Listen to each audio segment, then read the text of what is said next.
Online classes में Vinayak school की ओर से आप सबका स्वागत है। हम कक्षा 9 में व्याकरण में संधि विच्छेद पढ़ रहे थे। संधि विच्छेद में मैंने आपको संधि की परिभाषा, स्वर संधि के भेद, 5 प्रकार के भेद बोले, उसका सूत्र बताया था। दीर्घ संधि, गुण संधि, यण संधि, आयत संधि। इस प्रकार से मैंने आपको बताया था कि 5 भेद होते हैं। और उसके पश्चात मैंने व्यंजन संधि के भी आपको 12 नियम बताए। और उसके पश्चात विसर्ग संधि के हमने 4 नियम पढ़े। कितने नियम पढ़े? 4 नियम पढ़े। विसर्ग संधि, विसर्ग के बाद स्वर या व्यंजन आए और उससे उत्पन्न विकार को विसर्ग संधि कहते हैं। विसर्ग संधि के मैंने आपको 4 नियम बताए थे। 4 नियम बताए तो उसमें मैंने एक जो 5वां नियम है वो मैंने ये बताया था कि विसर्ग के बाद में च, विसर्ग के बाद में च तालव्य स आए तो श आधा स हो जाएगा। क्या हो जाएगा? आधा श हो जाएगा। तो नियम नंबर 5, विसर्ग संधि।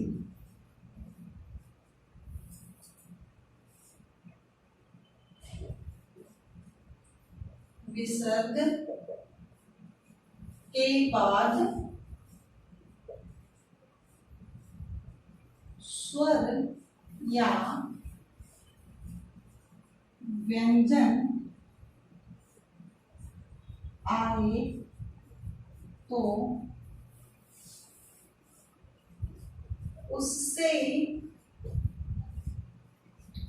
उत्पन्न विकार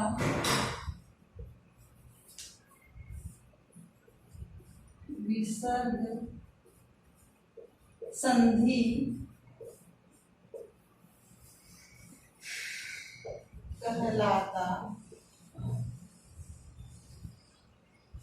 कहलाती है। विसर्ग संधि का हम नियम नंबर 5 पढ़ेंगे। इससे पहले मैंने आपको 4 नियम करवाए थे। 5वें नियम मैंने आपको बताया था, यदि विसर्ग के बाद, यदि विसर्ग के बाद च तालव्य श, च तालव्य श आता है तो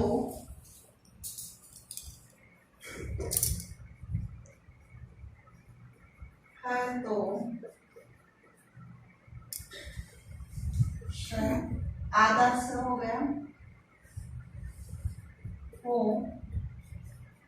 जाएगा। आया क्या समझ में? यदि विसर्ग के बाद च तालव्य स आता है तो विसर्ग श हो जाता है, आधा स है ये। जैसे पुनः प्लस च, पुनः प्लस च, तो ये विसर्ग क्या हो जाएगा? आधा स, पुनश्च, पुनश्च, पुनः प्लस च, तो च से पहले विसर्ग किस में बदल जाएगा? आधे स में पुनश्च। दूसरा देखो, तपः प्लस चर्या, तपः प्लस चर्या, ये विसर्ग आधा स हो जाएगा, तपश्चर्या।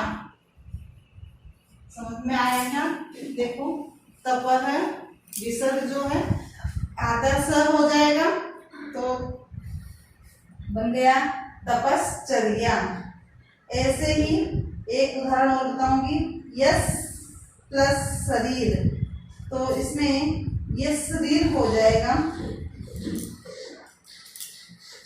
क्या बन जाएगा, यस प्लस शरीर, तो ये हो जाएगा यशस्वी।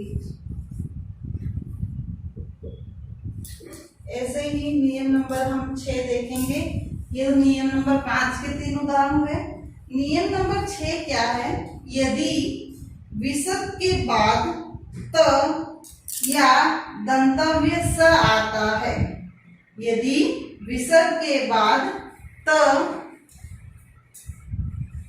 यदि विसर्ग के बाद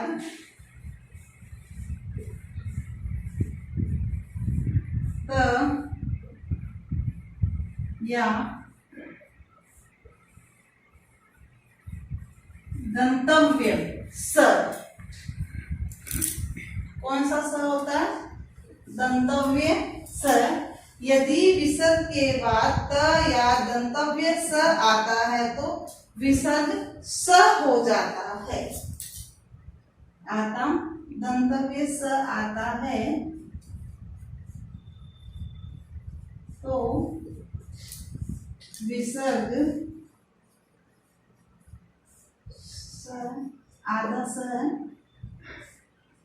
हो जाता है, आधा स हो जाएगा। यदि त या दंतव्य स विसर्ग के बाद आता है तो आधा स हो जाता है। इसके लिए हम उदाहरण देखेंगे। पुनर्हपस्कार, पुनर्हपस्कार,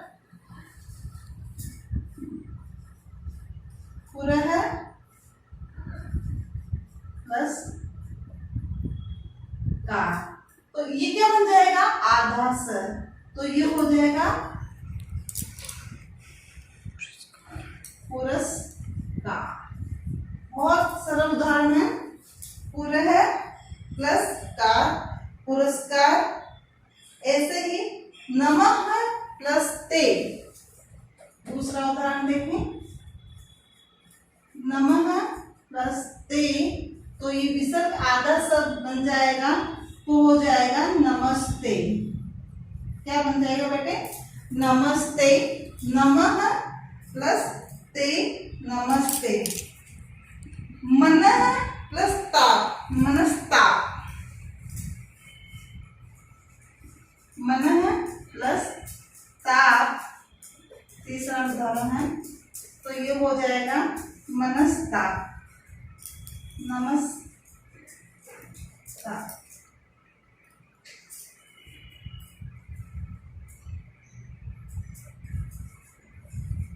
मनस्ताप, समझ में आया क्या? ये इसके हो गए 6 उदाहरण। एक बार मैं थोड़ा दोहरान करवा देती हूँ आपको। पहले उदाहरण में तो अपन ने देखा था कि यदि विसर्ग के पूर्व अ हो बाद में आ हो तो दोनों का विकार जो है ओ में बदल जाता है। और दूसरा नियम अपना था कि यदि विसर्ग के पहले अ हो और बाद में पहला अक्षर अ या ए हो तो विसर्ग जो है वो विसर्ग का क्या हो जाएगा, लोप हो जाएगा। तीसरा मैंने आपको उदाहरण दिया था, वो था कि विसर्ग के पहले अ और बाद में किसी भी वर्ग का तीसरा चौथा वर्ण या व्यंजन आए तो विसर्ग ओ में बदल जाता है। चौथा नियम था अपना कि यदि विसर्ग के बाद में अ के अतिरिक्त कोई अन्य स्वर या किसी वर्ग का तृतीय चतुर्थ या पंचम वर्ण हो तो यह हो तो विसर्ग के स्थान में र हो जाता है। जैसे आयुर्वेद, ज्योतिर्मय, आपको मैंने उदाहरण बताए थे। पांचवा उदाहरण, यदि विसर्ग के बाद च तालव्य स आता है तो आधा स हो जाता है। छठा नियम, यदि विसर्ग के बाद त या दंतव्य स आता है तो विसर्ग स हो जाता है। इसके बाद आपका जो नियम होगा 7वां, वो देखें। 7वां नियम, यदि विसर्ग के पहले ई या उ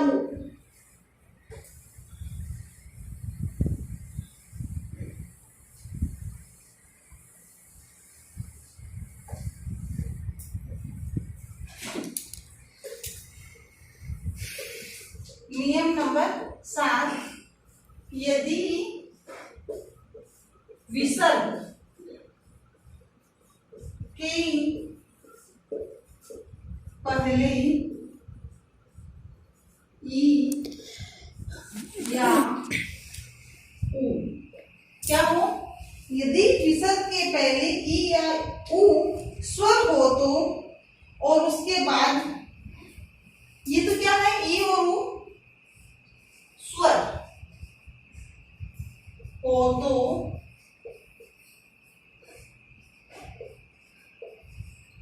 उसके बाद क, पहले तो ये स्वर होगा और स्वर के बाद में क प म, कौन से, क प म,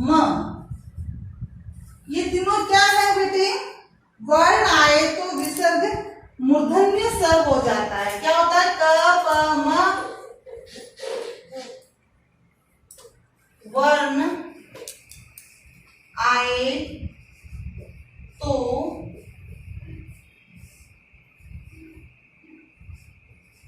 मूर्धन्य श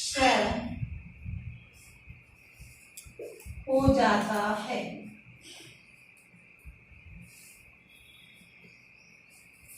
क्या हो जाता है, मूर्धन्य श हो जाता है। श भी कौन सा, आधा स। देखो इसका आवाज उत्पन्न नियम पढ़े ना, वो तीनों स है, स श श, और तीनों ही आधे आधे हैं, देखना आधे हो जाते हैं। तो इसमें उदाहरण हम देखेंगे, जैसे आवी प्लस कार। उदाहरण नंबर 1 देखें, आवी प्लस कार, तो छोटी ई आ गया ना, ई हो तो ये किसमें बदल जाएगा, स में, विसर्ग किसमें बदल जाएगा, श। श में कौन सा, आधा, तो हो जाएगा आविष्कार। आया क्या समझ में, यदि विसर्ग के पहले ई या ऊ स्वर हो तो उसके बाद क प म, क आ गया कार है ना बाद में, और पहले ई है, वर्ण आए तो मूर्धन्य श आधा हो जाता है। ऐसे ही चतुष्पाद का होगा, चतु प्लस पाद, तो ये हो जाएगा चतुष्पाद। नंबर 2 उदाहरण है ना। तीसरा उदाहरण एक बार और दिखाऊं, चतुष्पथ, तो चतु प्लस पथ, चतु प्लस पथ, तो इसका हो जाएगा चतुष्पथ। समझ में आ रहा है क्या? ऐसे ही मैं आपको एक उदाहरण और दूंगी, नंबर 4, बहिष्कार, तो बहि प्लस कार, बहि प्लस कार, तो ये विसर्ग आधा श हो जाएगा, बहिष्कार। ये आपको मैंने 4 उदाहरण बताए, बहिष्कार। इस तरह से हम विसर्ग संधि के जो है इन नियमों को करीब करीब पूरा कर लिया हमने। विसर्ग संधि के नियम थे ये सभी।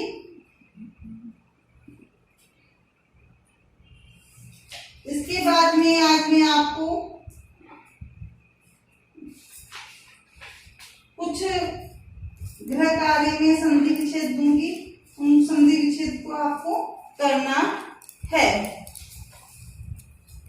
तो उन संधि विच्छेद को आपको करना है, ये संधि विच्छेद संपूर्ण संधि से हो गए, और ये उदाहरण मैं आपको काफी दूंगी, आज कुछ ज्यादा ही उदाहरण मिलेंगे, इसलिए आपको गृह कार्य में लगभग 10 या 15 प्रश्न मिल जाएंगे।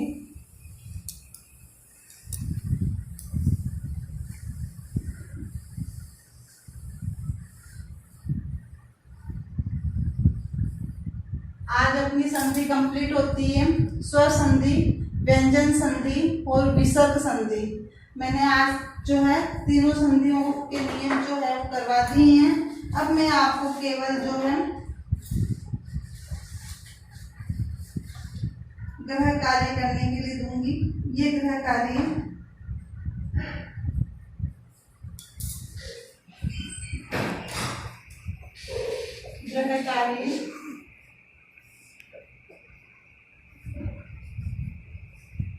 यशोगान संधि का विच्छेद होगा। यशोगान जो शब्द है इसका, यशोगान शब्द का संधि विच्छेद होगा। शब्द का संधि विच्छेद होगा। ये अपना प्रश्न है। इस प्रश्न में मैं आपको यशो प्लस गान, यस प्लस गान, यस प्लस गान, यस सह प्लस गान, तो इसमें चारों में से कौन सा होगा ये देखो आप। यशो प्लस गान, दो नंबर जो है यस है प्लस गान, यशो है प्लस गान,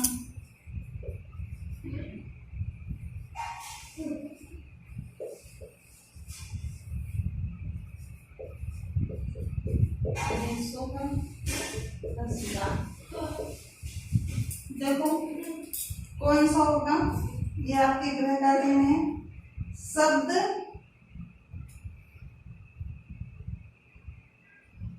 देखना आपको निम्नलिखित में से किसमें स्वर संधि नहीं है।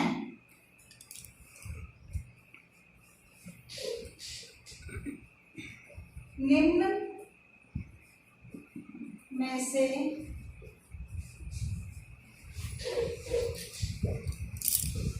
इसमें स्वर संधि नहीं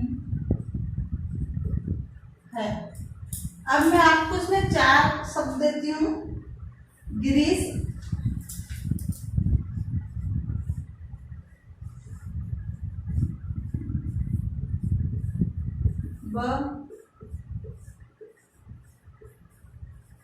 परोपकार,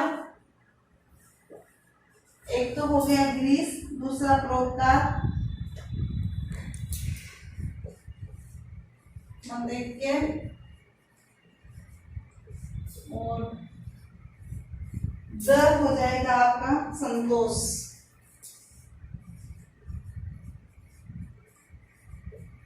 इसमें से कौन सी संधि स्वर संधि नहीं है।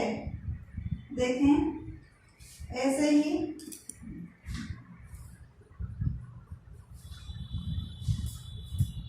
तीसरा प्रश्न, गज प्लस इंद्र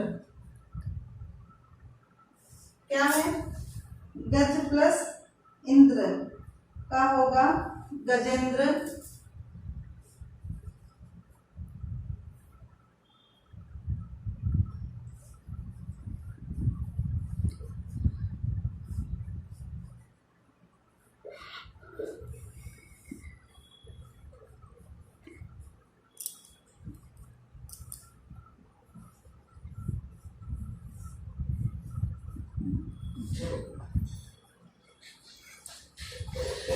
गजेंद्र, गजेंद्र और गजेंद्र, गजेंद्र।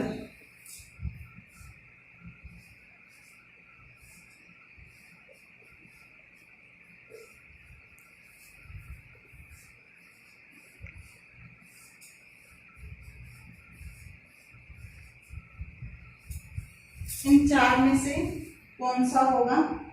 देखें आप, प्रति उत्तर का भी आपको दूंगी चौथा प्रश्न।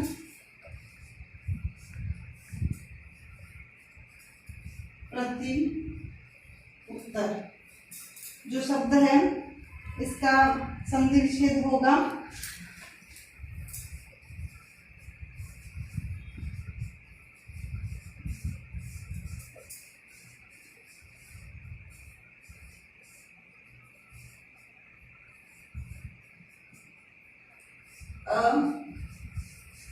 प्रति उत्तर का संधि विच्छेद क्या होगा? प्रत्युत्तर।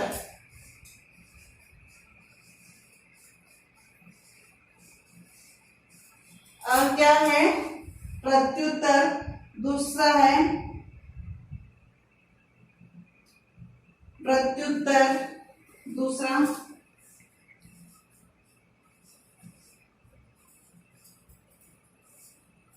तीसरा है प्रति उत्तर,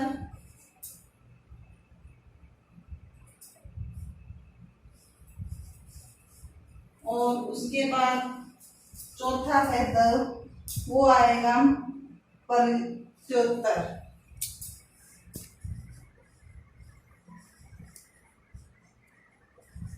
इसमें से कौन सा सही है? प्रत्युत्तर का प्रत्युत्तर है, प्रत्युत्तर है, प्रत्युत्तर है या प्रत्युत्तर है। ऐसे ही स्वागत का होगा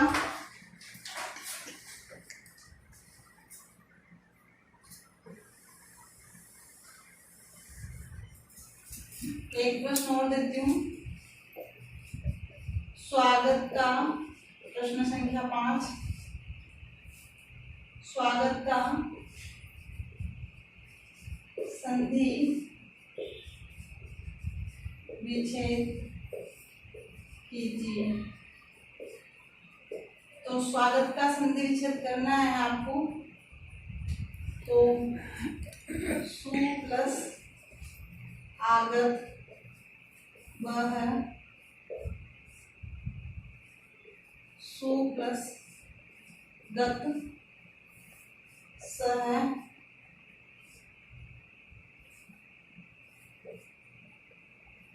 सु प्लस आगत, और इसमें जो द है वो देखो क्या होगा। स्वागत का जो संधि विच्छेद होता है वास्तव में सबसे कठिन है, ये कई दफे एग्जाम में आया हुआ भी है।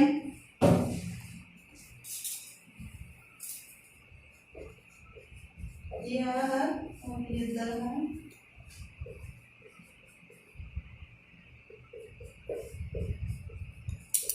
ये कई दफे कंपटीशन एग्जाम में पूछा हुआ है प्रश्न, स्वागत का संधि विच्छेद, और बोर्ड एग्जाम में भी आया हुआ है। तो इसका संधि विच्छेद मैंने आपको उदाहरण दिया भी था, सु प्लस आगत होता है। तो ये भी आपको अपने गृह कार्य में करना है। इस प्रकार हम देखते हैं कि हमने आज विसर्ग संधि के 5 प्रश्न जो है गृह कार्य में लिए हैं और हमें करने हैं। और आज हम संधि विच्छेद का जो टॉपिक है वह हम पूरा करते हैं, कंप्लीट करते हैं। भाग 2 संधि विच्छेद का टॉपिक कंप्लीट। कल हम जो है पुस्तक पढ़ेंगे। तो जिन विद्यार्थियों के पास में पुस्तक है वो कल अपनी पुस्तक को ही साथ में रखें, उपलब्ध रखें। नहीं है तो आज खरीद लें, और कल हम पुस्तक के द्वारा जो है हमारे गद्य के जो है पाठ प्रारंभ करेंगे। उसी के प्रश्न उत्तर आगे हम करेंगे। Thank you.